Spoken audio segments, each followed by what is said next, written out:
Well, good morning, friends. Good morning. Let's begin today by turning to the small but powerful book that's tucked behind Jeremiah in the Old Testament.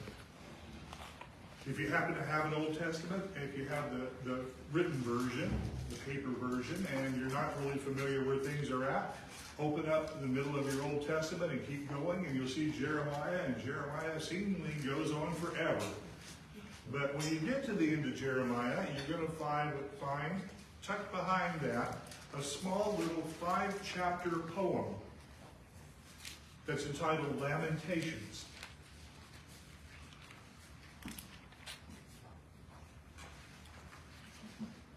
And I thought that would be it for today. I mean, that took care of things, didn't it? We're just finding Lamentations. We're proud of ourselves. And so unless you cheated and you had one of those Bibles that had the little notch in where you could see it, or if you had a computer, that, again, you have to take 2 points off for that. But gold stars for those of you that found Lamentations on your own. Lamentations was written after Jerusalem's destruction by the Babylonians in about 580 BC. And it expresses heartfelt emotions toward God. That's the purpose of it. It's written in a very difficult to read style for us today. In English, it's even more difficult than the original Hebrew, because originally it was written as a poem, an A to Z poetic list, where each line or section in chapters 1 through 4 was the next letter of the Hebrew alphabet. So for most of us, just thinking of enough words to start with those first letters of the Hebrew alphabet, but to put them in order and then to have it make sense is an amazing thing. And what it does, well, one reason we don't read it is so difficult, and the other is its content.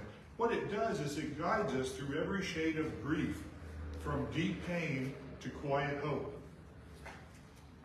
The author isn't named, although traditionally the people say it's Jeremiah. We take that for whatever we wish it to. And it's the idea that he has written Jeremiah, he's written his prophecy, he has seen what's happened. Jerusalem has been destroyed. And now he's reacting to that. One of the products that I've had from my Wednesday night class in the book of Mark is, for me, has seen over and over this idea that we are two people. I don't mean to make this some theological thing, but what I mean is we have emotions, and then we have a more rigorous, controlled side. And to obey Christ, we need to have that rigorous, controlled side in control. I think we all agree on that. But the other side is still there.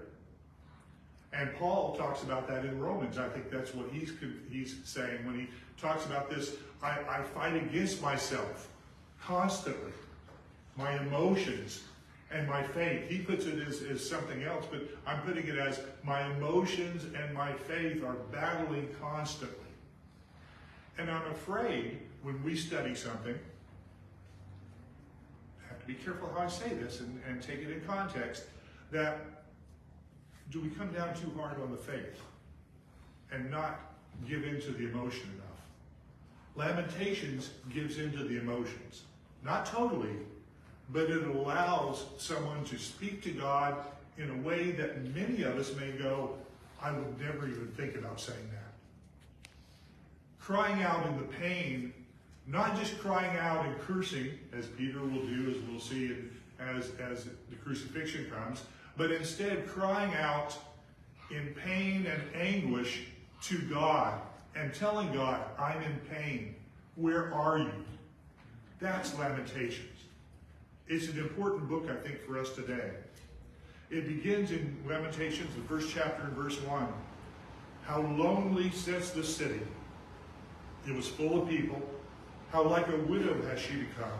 She who was great among the nations, she who was a princess among the provinces, has become a slave. Those words express the heartbreak of a people who suffer the consequences of turning away from God to worthless idols. As Jeremiah said in Jeremiah, the 2nd chapter, in verse 11, my people have changed their glory for that which does not profit. I like the way he said that. They've gone to the exchange counter and they've exchanged their glory, which they were given, for something that has no profit whatsoever. The book of Lamentations is not only about grief, though. It shows us how to mourn by honestly telling God our pain in prayer and believing in his constant love. And that is part of why I wanted to share Lamentations with you. Not because it allows us to share our grief, but our grief covered with an idea that hope is still there. Think of lamenting as a sincere conversation with a trusted friend who listens carefully.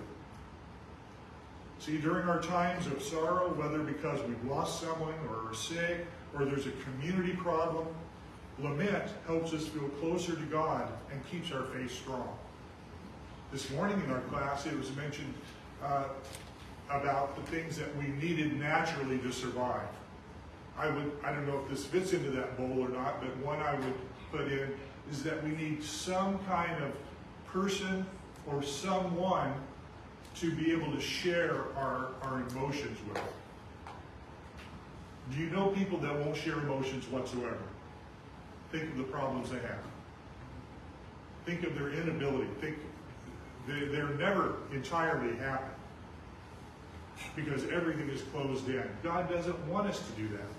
He wants us to express emotions. During our times of sorrow, whether we've lost someone or sick, as I said, lament helps us feel closer. Lamentations doesn't shy away from the heaviness of suffering. After Jerusalem fell due to their sins and God's judgment, the poet pours out his grief, and he says this in verse 16. For these things I weep, my eyes flow with tears, for comfort is far from me, one to revive my spirit. Can you imagine telling God, there's no one near me, God. I'm crying. He describes the hunger and the shame and the exile of a defeated people. In verse 9, chapter 1 and verse 9, her downfall, that is Jerusalem, was appalling, with none to comfort her. Just like Jeremiah, though, many years ago, when we go through tough times, our feelings of sadness, though, are real and important. So Lamentations encourages us to confront our pain and bring it to God instead of hiding it. It assures us that God sees our tears and hears our cries, even when hope feels distant. You can think of sad times. You can think of grief. We all have. If you're young and you haven't yet, you will. You will have that telephone call. You will have that message. You will have something where your world turns upside down. Where you feel as if everything you've known and loved isn't right anymore. Everything is twisted. Everything is out of proportion.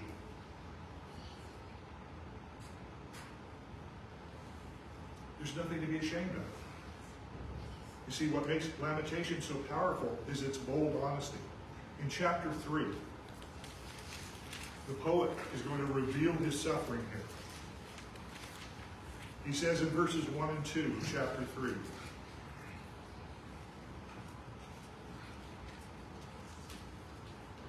I am the man who has seen affliction, under the rod of his wrath. He has driven and brought me into darkness without any light. Surely against me he turns his hand, again and again the whole day long. He talks about imprisonment, physical pain, and deep despair. In verse 17, my soul is bereft of peace. I have forgotten what happiness is. Have you been in a place where you've forgotten what happiness is? Have you called out to God at that time? It's a cry of deep pain. It's a voice that leaves nothing unsaid. Can't we hear it echoed in Jesus' own words on the cross?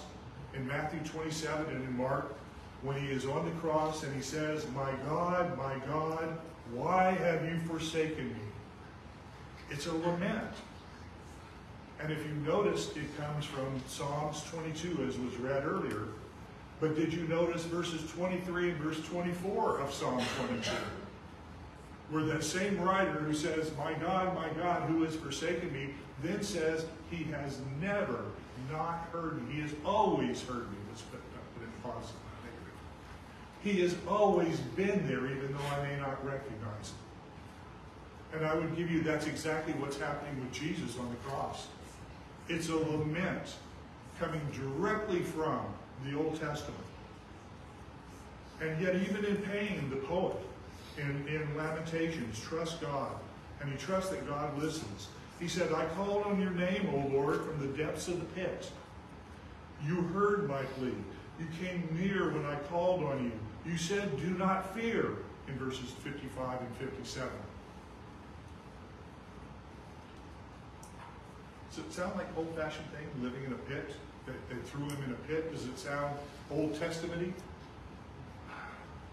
You haven't been in a pit.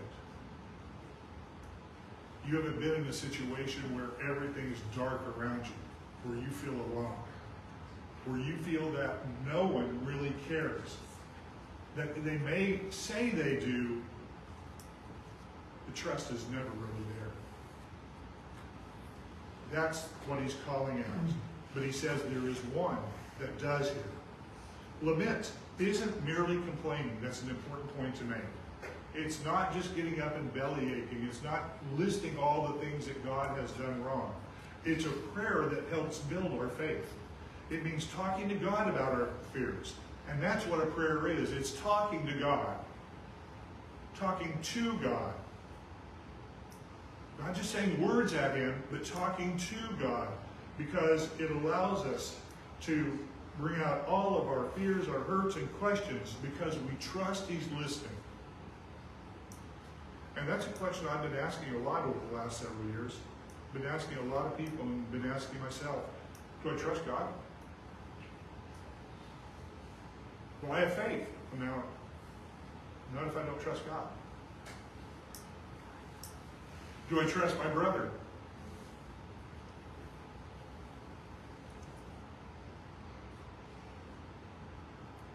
God's listening, and so are your brother. Being honest with him, though, gives us courage to keep going. Then in chapter 3 also, as we go through, and I'm doing a Reader's Digest version of this poem, so we're not reading the whole thing, we see something purposeful happens. In verse 21, the poet turns from despair to hope.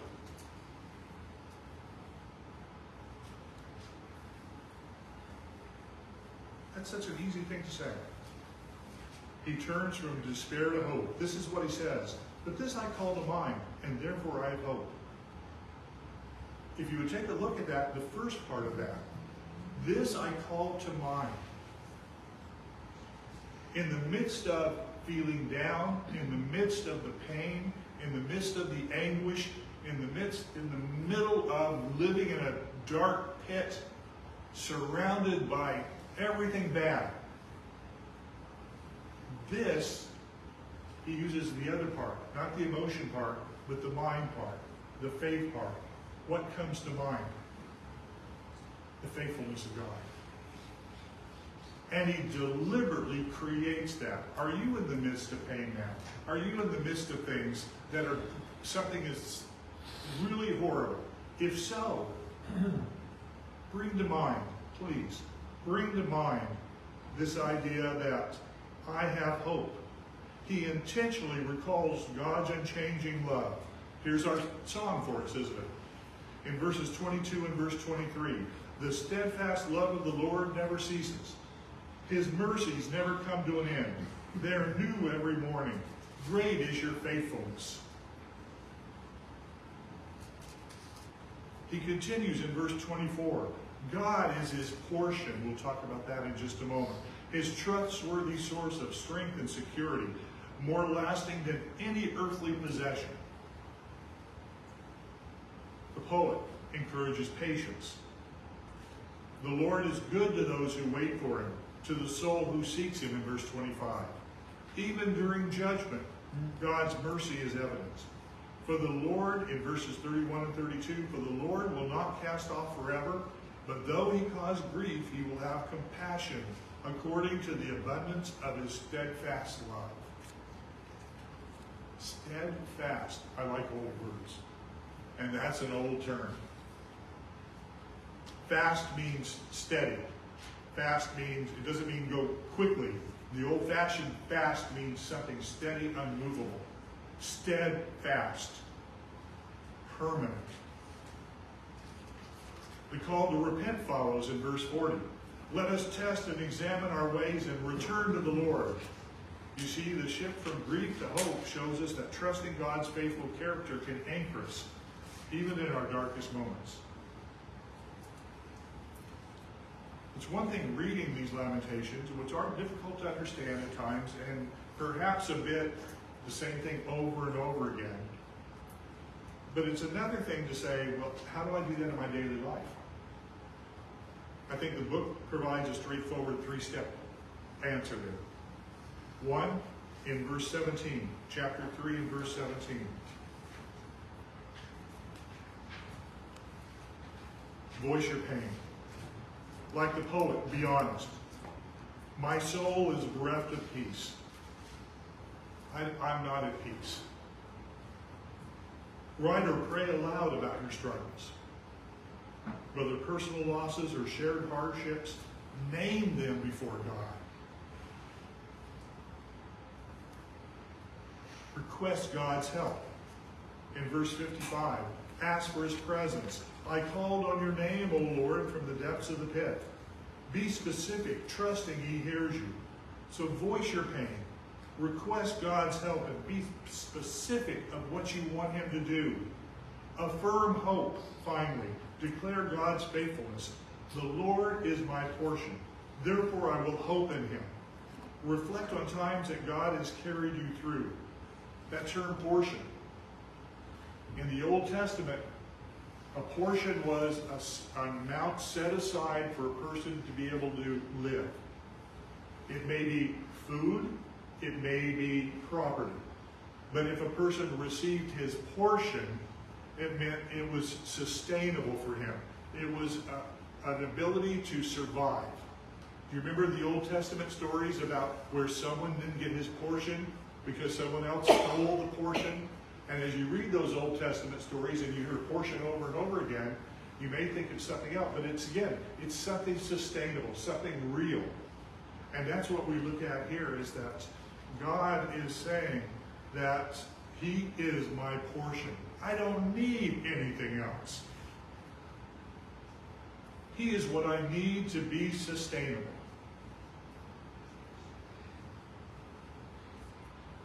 I was reading a little bit about, I still read educational stuff. I'll wave at it. One of the things was about laziness. They said, how do you try to get through to a person to not be lazy? Good luck. But here's one way. Think about this.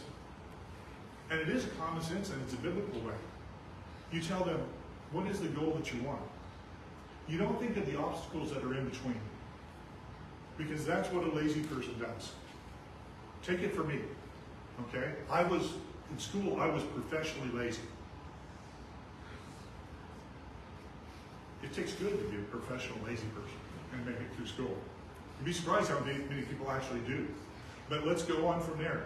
It's this idea that instead of looking at, I don't want to do this because, does it sound familiar? I don't want to do this because this. I don't want to do this because this may happen. I don't want to do this because it's going to cause, no. Think of the goal that you're going to achieve. And quite frankly, if you want your child to not be lazy and you put a goal for them and they don't like that goal, they're not going to achieve it. It's not your goal, it's their goal. Same thing with human beings. God has put a goal for us. For some, it's a goal that we wish to have. I'm not going to think of the things that are in between that are getting my way. I'm thinking of something that's there that I'm going to reach. Because if I concentrate on every little blockade and block in the road, and I stumble on every little step, I'm never going to get anywhere. And the first time I stumble, I'm going to quit. Because I don't care what they say. It's easier to quit than to go on. I don't care. You can know the consequences, but it's still easier to quit. You say all of that and we come back here. What is the point that we're trying to make? We're trying to say that what happens is that He is the portion. He is the goal that we have. He's all that we need. And anything that gets in the way, you say, well, we just heard this in class. I hope you hear it in every class. I hope you hear it in every sermon. Anywhere the Bible is taught, because that is what the Bible says for us to do, to follow God. To decide that we're going to trust Him.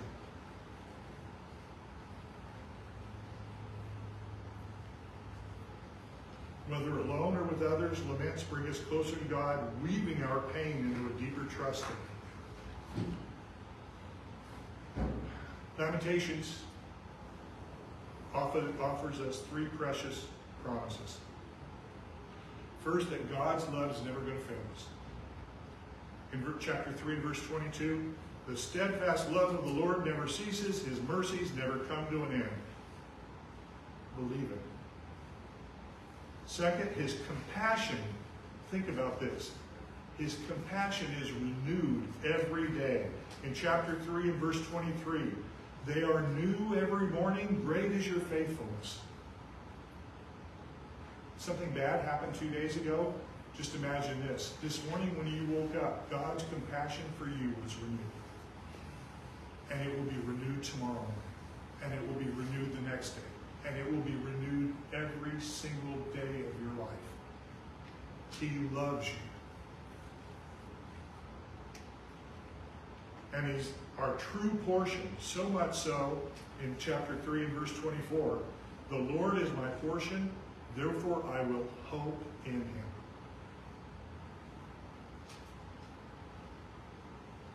Trust is one of the most misused words in church. People say all the time, I trust you, I trust you, I trust you, and they don't act that way. Because they hold back just a little bit going, I think inside I know a little different. And what we do with each other, we do with God. Trust is such that if we look at it and say, He is my portion, He is all that I need, and we don't act that way, well, then we really don't believe it. These promises that I showed you, the idea that love never fails, that His compassion is renewed every day, that He is our true portion, our constant source of hope, those promises are most fully realized in Jesus Christ.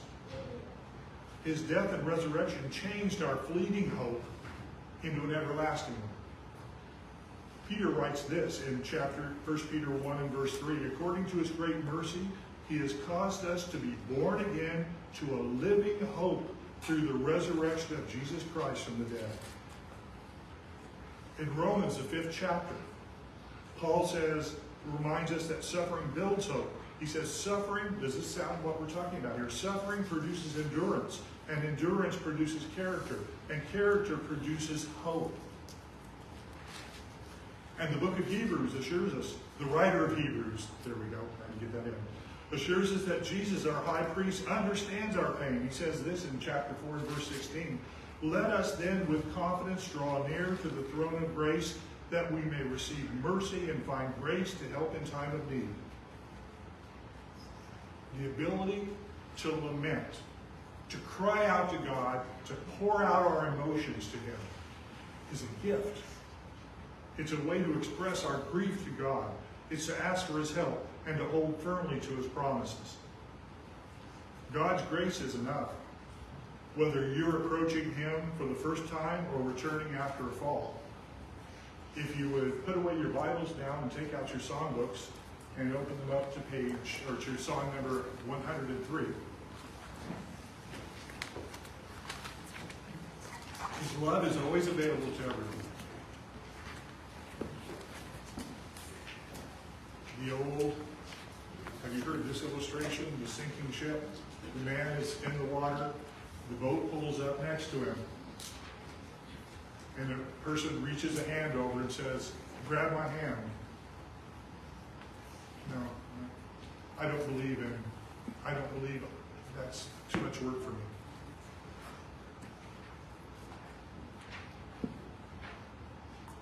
God is there. Jesus is there with his hand outstretched. For those of us that have decided to be a Christian and have found that we've returned after a fall, he's there. Peter had that problem. When we'll see this again, I'm referring kind of to Mark and other places in the Gospels. After the crucifixion, Peter has a sense of shame, so much so that he doesn't want to have anything to do with the other disciples. He doesn't want to have anything to do with Jesus as a resurrected. And so they meet on the shore. It doesn't say exactly what they say, but it does record that Jesus looks at Peter and 3 times asks him, do you love me? And finally, Peter realizes that love is already there on one side. My shame cannot confront. My shame shouldn't be a shield to keep his love away. And that's what all happens all too often for those of us that fall away. We come back and that sense of shame is always there. It doesn't need to be. His love is always available to everyone. If you feel called today, whether to become a Christian or to return to it, come now as we stand and sing the song selected.